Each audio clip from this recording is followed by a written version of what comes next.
There we go. Welcome, welcome.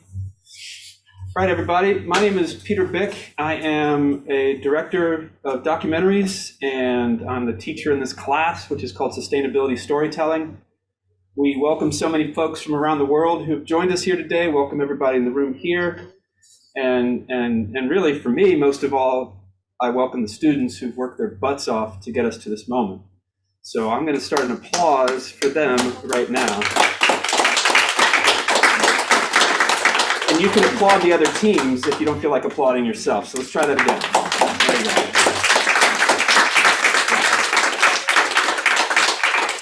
So we've been doing this course for 9 years now. I think this is the 15th semester. I might be wrong about that. No, my math is all wrong. I'll figure that out. But what we're going to do is we're going to show 3 films today. These are films in the realm of sustainability. The students picked the films themselves and picked the subjects themselves. So we'll show a film, we'll do a Q&A with the filmmakers, show the second film, Q&A, third film, Q&A. It'll be about an hour-long program. And we'll go ahead and start the first film right now. For everybody on Zoom, you'll see in the chat, you have a link. So I'm not going to screen share the film because it just won't look very good. So you guys will go over to YouTube, you'll hit the link, it'll play on YouTube, you'll watch it, and you'll come back. And then we'll do the Q&A that way. That way you guys can see the film as good as it can be rather than all jittery over here. So we're going to start the first film right now, and then we'll have the filmmakers come up.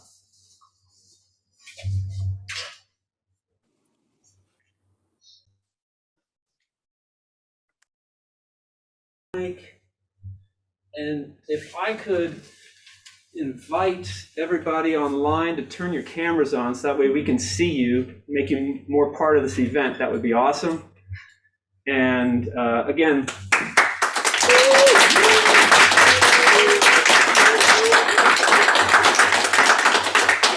oh, I got a former student. Olivia, how are you? Awesome. Awesome. All right, so this is the question I like to start with. Was this the film that you set out to make? Or is it a different film than what you set out to make? That's a difficult question, I think. And remember to be loud so everyone on the mic can hear you too. I think, in a way, it's what we hoped for. It's not what we were expecting when we started this, because we had little knowledge and little expectations in regards to where this was going to lead us. So personally, I don't think this is what we thought we would end up with, but for me, it exceeded my expectations. So yeah.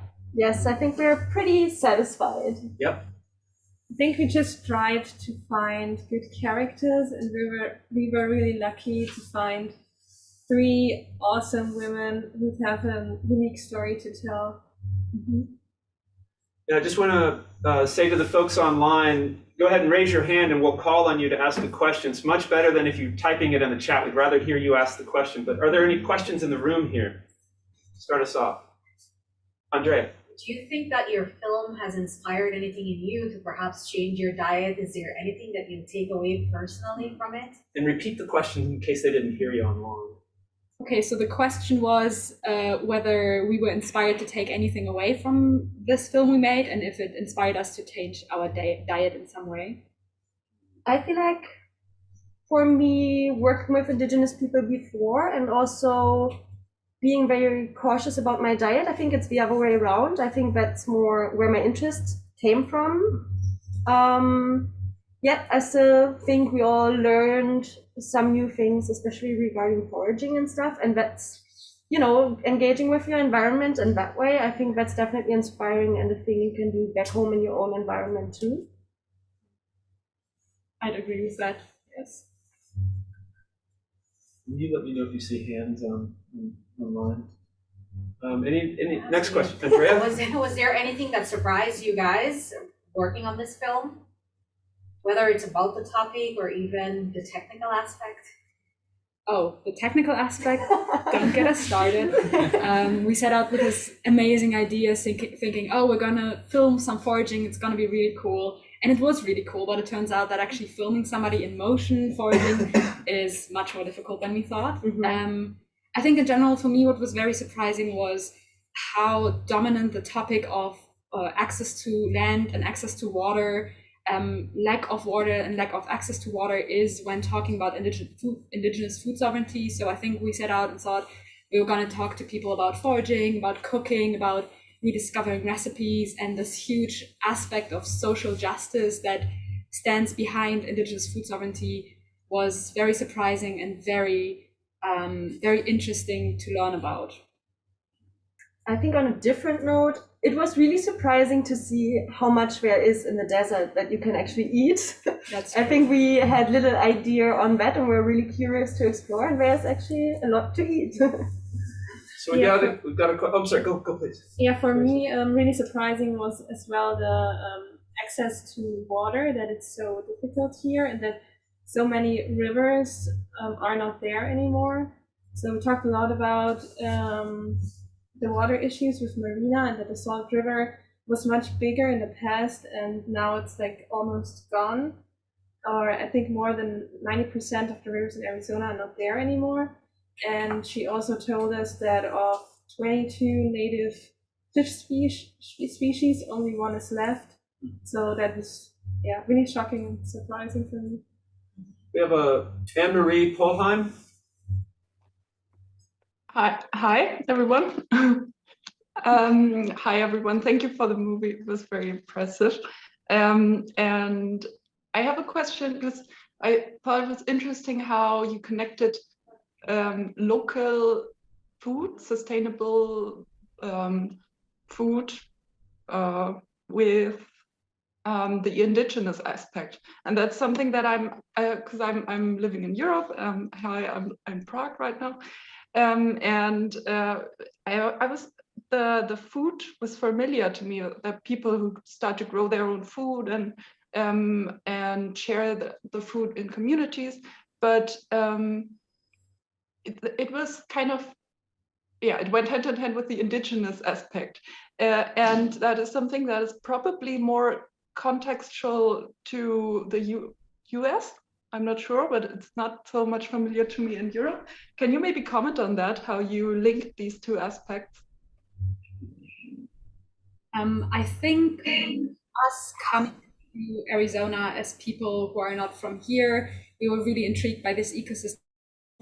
Our first expression, at least mine, was that this is a desert. I was not sure if anything would actually grow here. So knowing that people have lived here for a very, very long time, the logical conclusion was that people must have grown something in the desert before modern technology.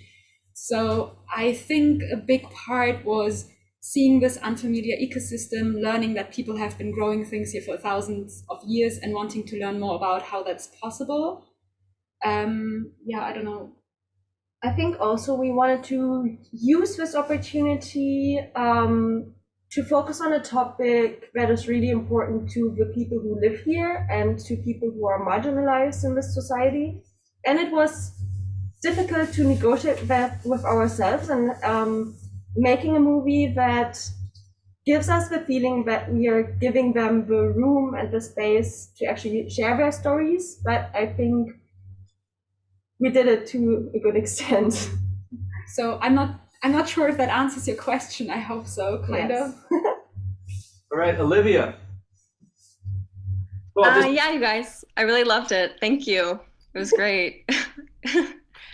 I was just wondering, was there any information about different kinds of food, or was there any food that you tasted that you were like, I want to take this information or even this food back to Germany with me? Tapiory beans for me. So Maria, the chef you saw in the video with a really beautiful shirt, she gave us food packages when we interviewed her with a bunch of stuff, and we cooked some of it. And for me personally, the tapiory beans, they also talk about in the documentary, I really love them. It takes a long time to cook them, a long time. So it's not something you can prepare very quickly. But I also like that process of consciously choosing in the morning that you want to eat bean soup at night. So you have to cook them for a couple of hours, and the taste is amazing. They're really filling. So yeah, tapiory beans all the way. Right, open up to questions here, and then we'll get to the next question online. Vic. I was going to say, in terms of finding the people for your story and, being able to get everyone on camera to tell the story, what were some of the challenges that you guys faced in that area? How did you get all these people together? So repeating the question, how did you find these people? What were the challenges? So the question was, how did we find the people? And I think we were really lucky. So we found Marina Thomas at an online event of Chispa Arizona. Chispa Arizona is an organization for environmental justice, and we saw her there, and she was talking about indigenous food, and she was already very emotional. So I just called her, and she said yes.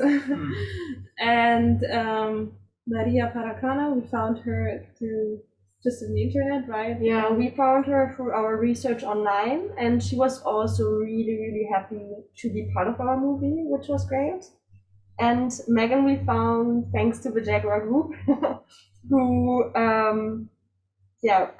brought us in contact with Mission Gardens, and that's how we found Megan. I think some struggles we faced.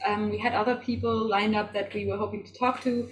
Firstly, there were some farmers we couldn't get in contact with because they were really busy, which I think comes with the territory of being a farmer. Or also that was out of season. So they said, well, it would be nice to talk to you, but there's not really much to see on the farm, so I don't really think there's a point of coming here. We also talked to 1 or 2 people beforehand, asking if they would be interested to be interviewed, and they very, very politely declined, saying, I think this is an interesting topic, but I'm looking more for people who are going in a different direction, who are more actively involved in the activism itself, which I thought was more than fair enough, because what we've been doing is also learning opportunity for us and creating a learning opportunity for others. But there were some people who chose not to get involved in the project. So online to, I hope I'm saying it right, Esteve?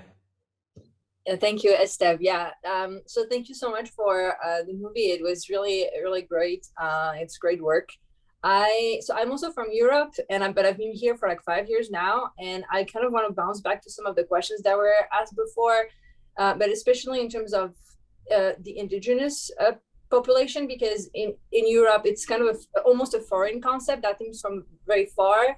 We feel like growing up, most of us, and I suspect you're from Germany and I'm from France, like we don't really learn how to interact with indigenous population on our land, because there's this idea that in Europe they're not there anymore. We don't really know who they are.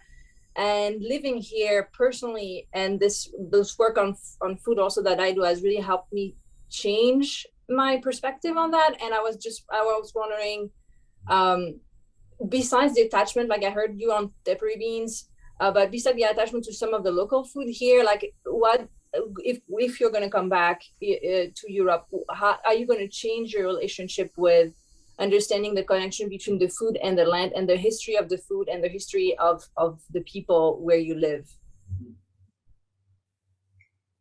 Does that make sense? I think so. Yes. So I think for me personally, I've been engaging with this issue a lot, also through my scientific work. So I'm already in the process in connecting with where I'm coming from, what I'm eating. I don't know what it's like for you.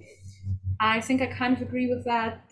Not from a scientific perspective, but from a personal perspective, I've really concerned myself a lot with the issue of what foods I eat, what local foods I eat, where they come from. The city we study in, Lüneburg, is a pretty small city with a lot of rural areas and farms around. They have great local markets. I come from a family where gardening is very much loved. So I think rather than this movie sparking an interest in me for this kind of thing, it's more that my already existing interests sparked this idea for the movie, if that makes sense. Yeah, I can agree to that. But I was also thinking, or making this movie made me think that our characters talk about reconnecting to their ancestors and to their past and traditional ways of eating, but that we're in Europe, we kind of have the same situation, that our grandparents ate differently than we did, and there's also knowledge that is lost or can be lost, and that we in Europe can also reconnect with our traditions. All right, let's give everyone.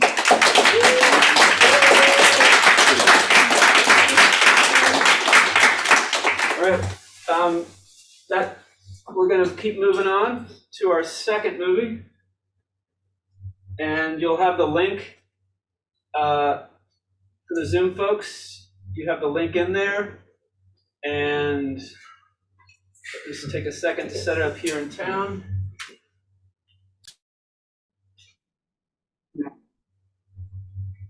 All right, let's do that again. You got 4?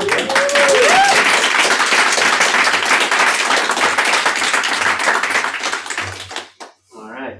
So we talk about sustainability in a lot of different ways here at the School of Sustainability, and wondering how does this to you tie into sustainability, your story that you chose to tell?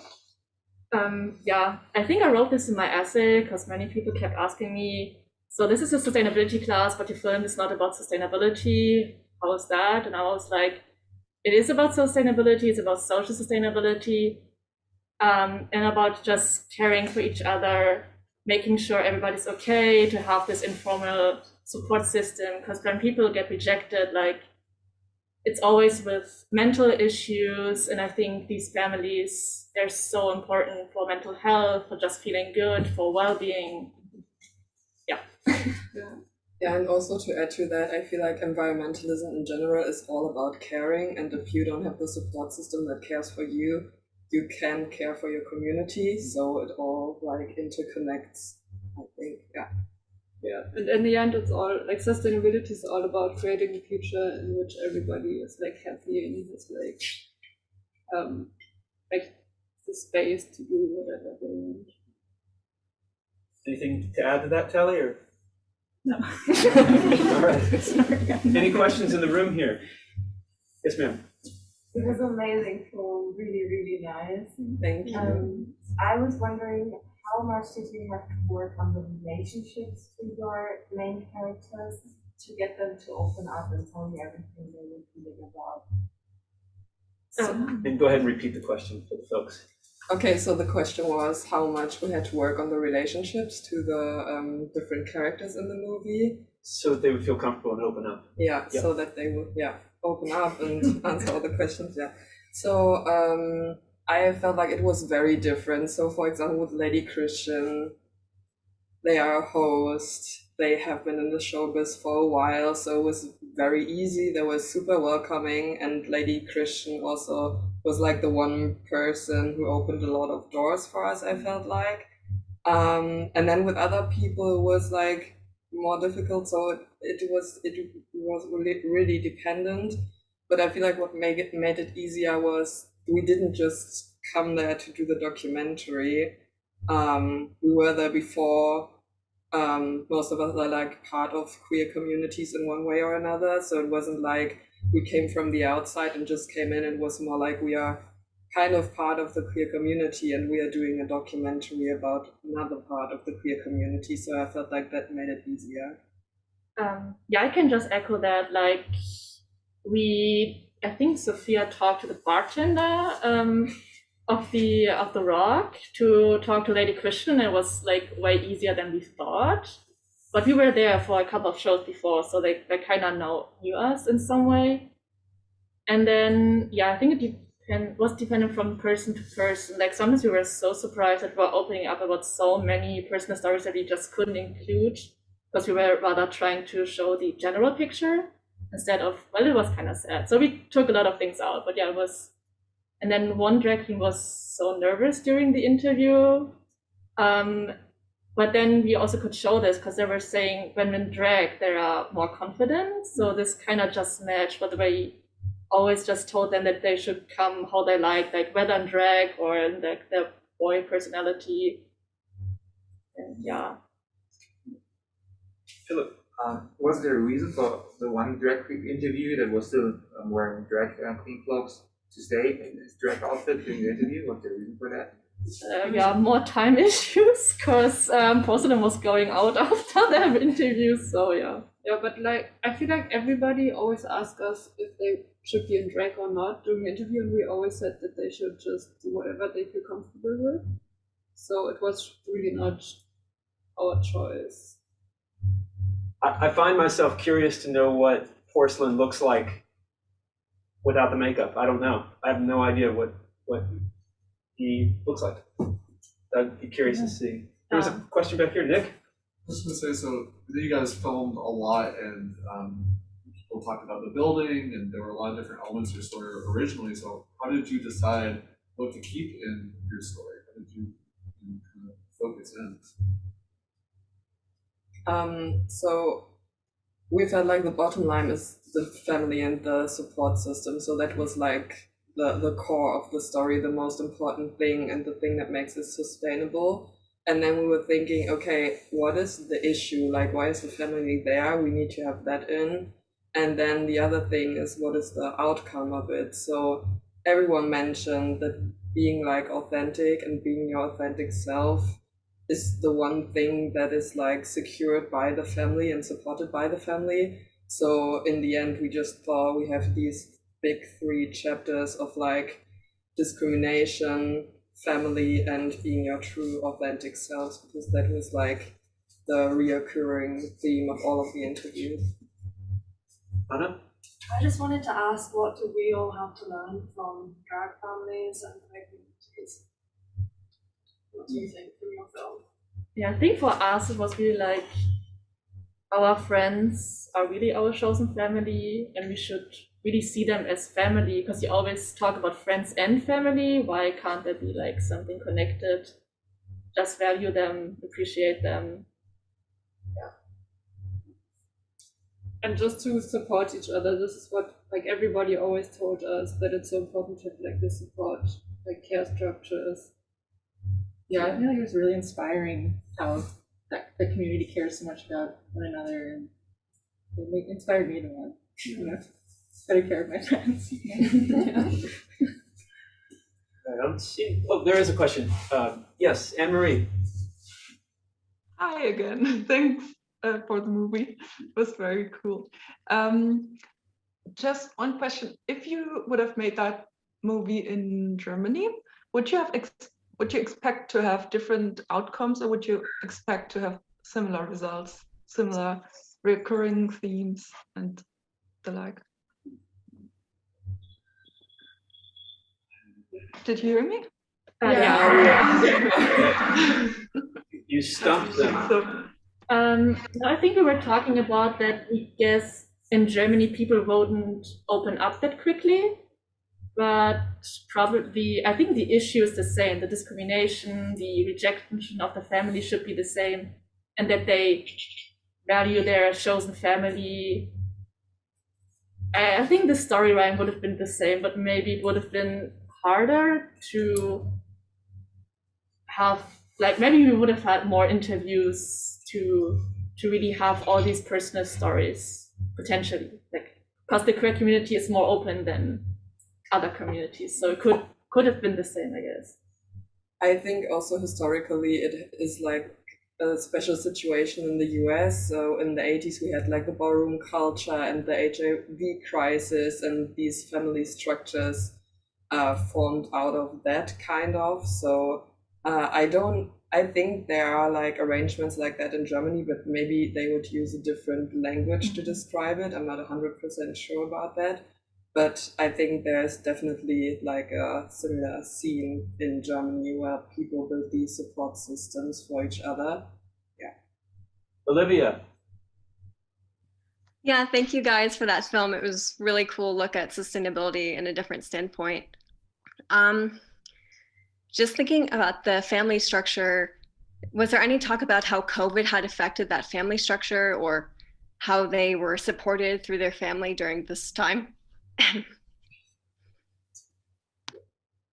Not really. Yeah, I think Lady Christian mentioned it. Like in the first, Lady Christian was the first interview we did, and they mentioned how it kind of changed the dynamic, but how they couldn't have like a meeting of the whole family because Lady Christian has like, I think, 9 children. Yeah.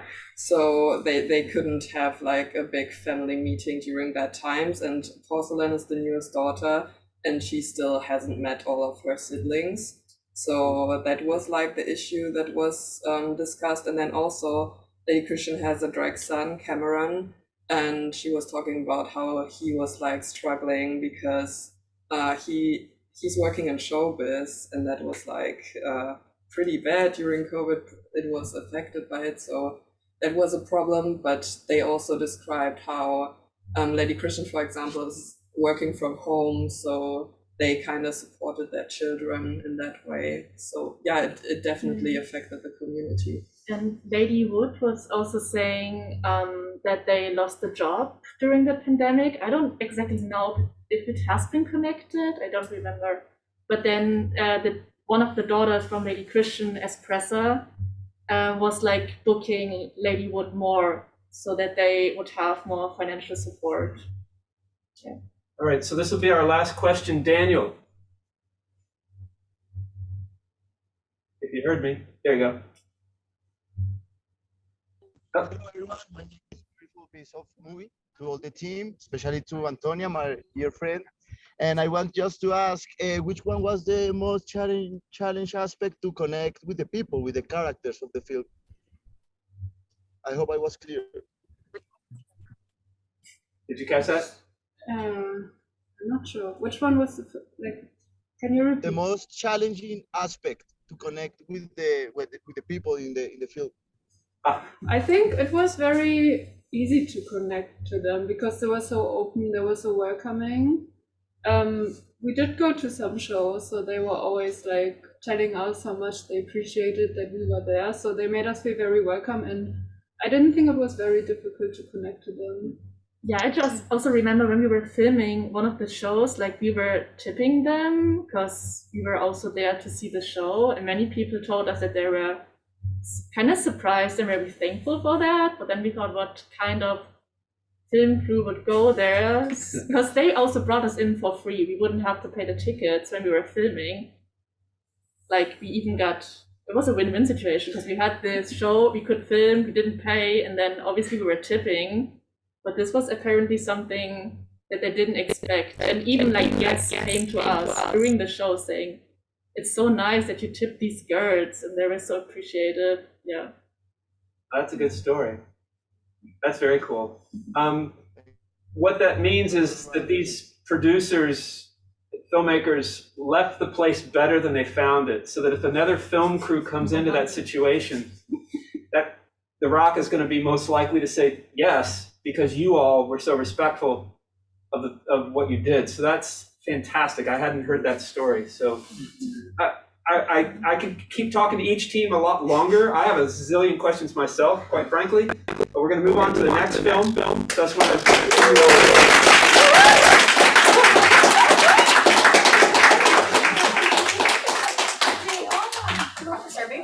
Yes. I think there's people online waiting to be let into the room, so they were in the waiting room. Okay.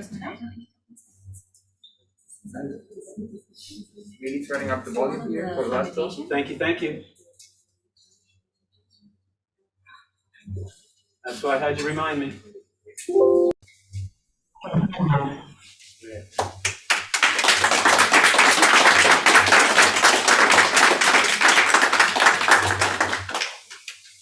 All right. I'm sure there's questions.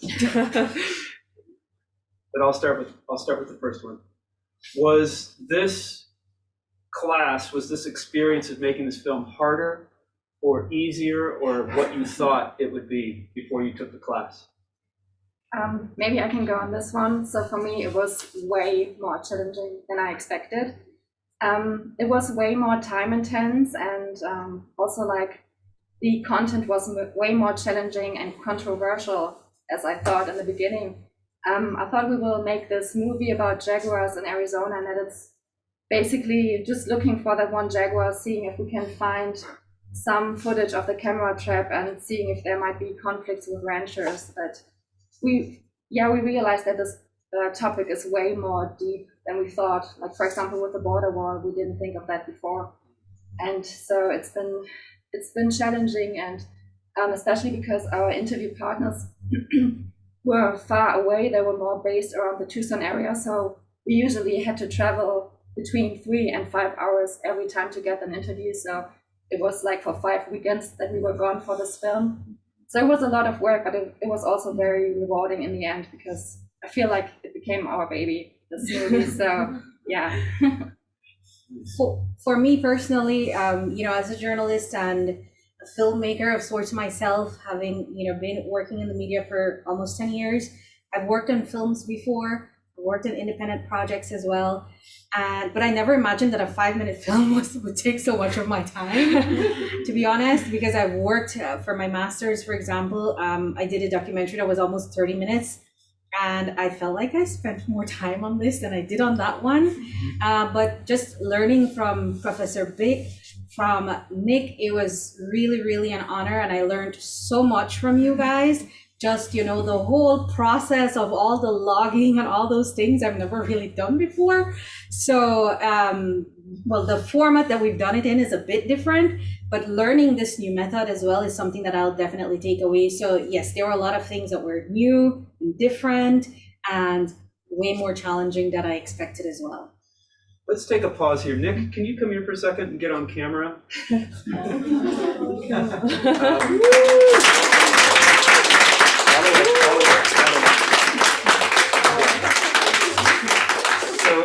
So Nick is a former student, he graduated from the Cronkite School, and he's been volunteering to be the TA for this class now for 3 semesters, putting in every Friday, a ton of work. I just wanted everyone to say thank you.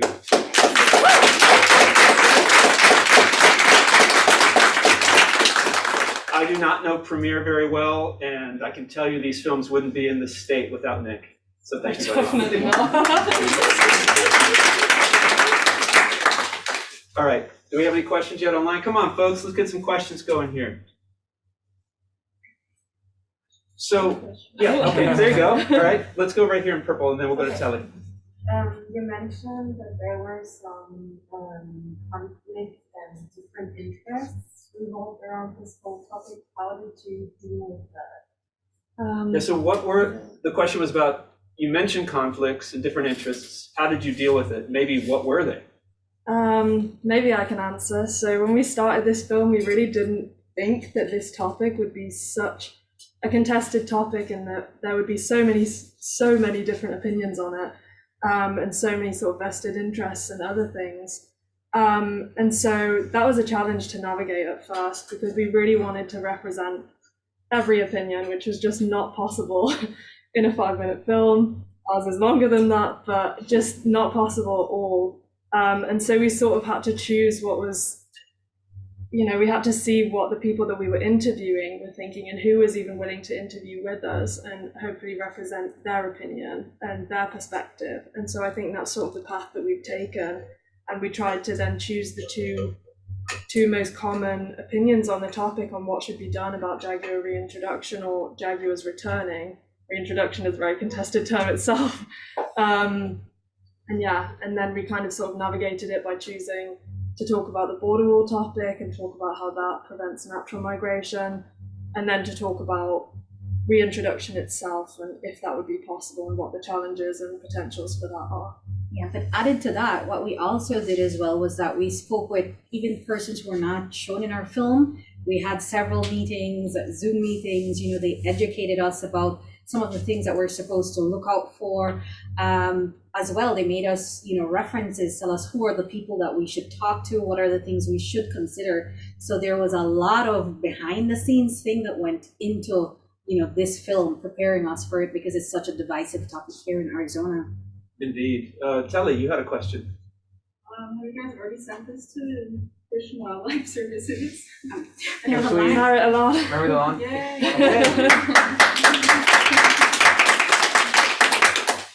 I just saw the messages so far.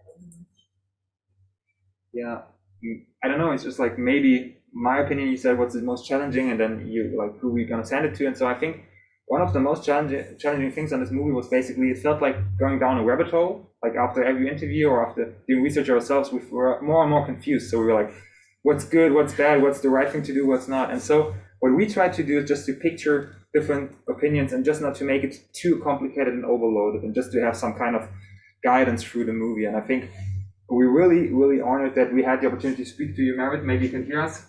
And just I think that elevated the quality of our movie so much, and I think it was just the challenge itself, finding out what's going on. And yes. First I just want to say that one can really see how much effort you put in, and also like Elena was saying, and we got it from Anna, that you were traveling so long, you spent so much time on it. You could really see in the credits also how many extra sources you use, so I just wanna mention that again. Also asking is it sure that there's really just one Jaguar remaining in Arizona, or could there potentially be more, two, or I don't know? I mean, I think from everyone we heard that there's a possibility that there could be more. What they've observed is that there have been 7 jaguars who have turned up in the US since 1996, and before that they were sort of eradicated or believed to be eradicated. And so what usually happens is one comes up, they're either killed or they remain for quite a few years, or they return to Mexico, and then another jaguar comes up. And so, I mean, I guess they can never say for sure. There's quite a few mountain ranges that they could live in. It may be possible that there's more, and I think there are also articles and books that say that there could be more, but there's no definitive sort of opinion on that. And so at the minute, what everyone agrees on is that there's just one.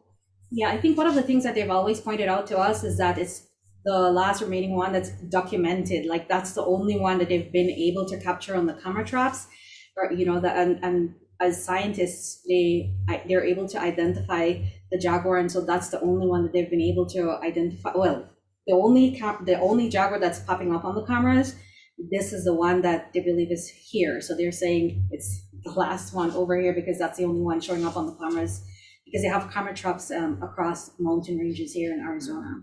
Yeah, so I also think that the probability of having more than this one jaguar, I mean, there is a chance of that, but I think that this probability is quite low, maybe because there are so many organizations that have these different camera traps, and if it's always the same jaguar that they can detect it because of the spots on the fur, I think the likelihood is very high that it's just this one jaguar.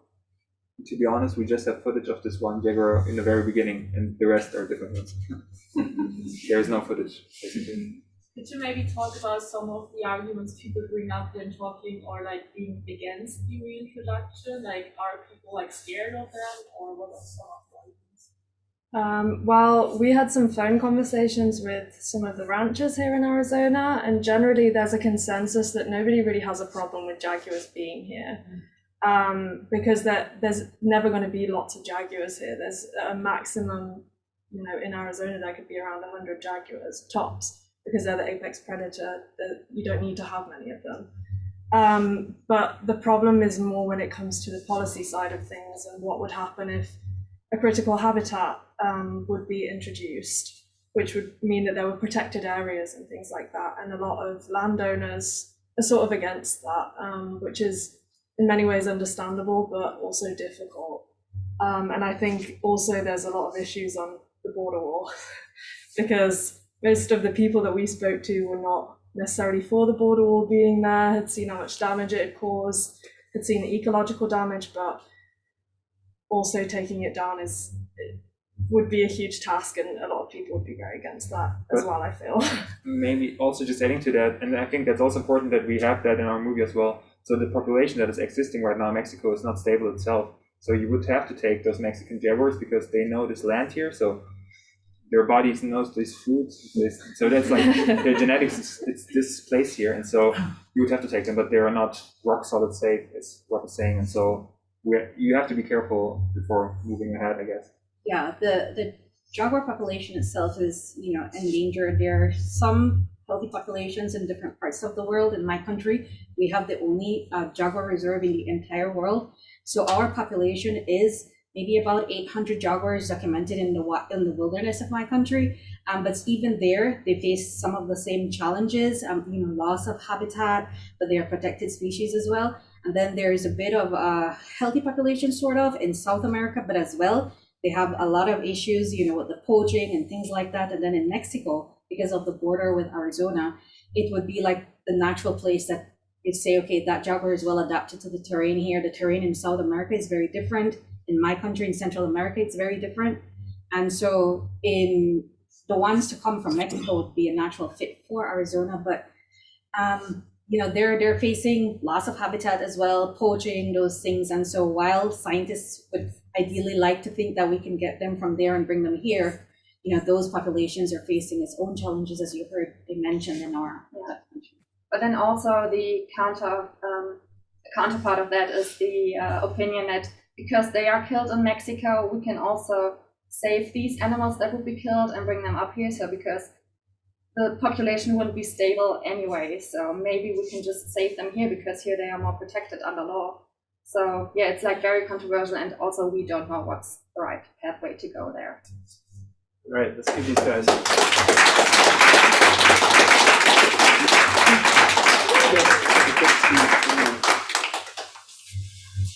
So I want to thank everybody for staying with us around the world and all the folks who are here. I just want to say that these films to me are an amazing show. I mean, this is just a good piece of entertainment, and they're so different, yet they all come from people who care, and that's the similarity. And so I'm just very proud of the films you all have made, and I know how hard it was, and I know how much work the last month. If I could show you all the films from a month ago to right now, your jaws would drop. And that rigor, that effort, the fact that you got your films to where they needed to get to, you have your films. And so I thank you for your work, because now you have it, it's yours, you can share it, but the experience of being here while you did it, it's been a phenomenal experience. So thank you all. And thank you all, and that's the show. All right.